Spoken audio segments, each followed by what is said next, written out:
सिवा तुंहिंजे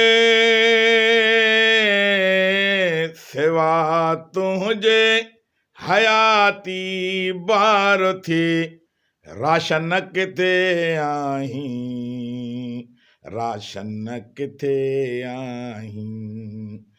कसम तुंहिंजो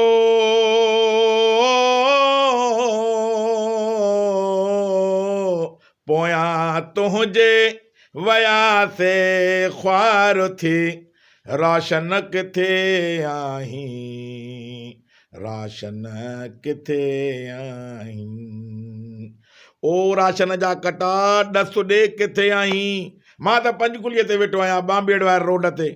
जे अचिणो थी त आ, न त पंहिंजी एड्रेस ॾे, अलाह खे मञ त मां तोखे ॻोल्हे लां।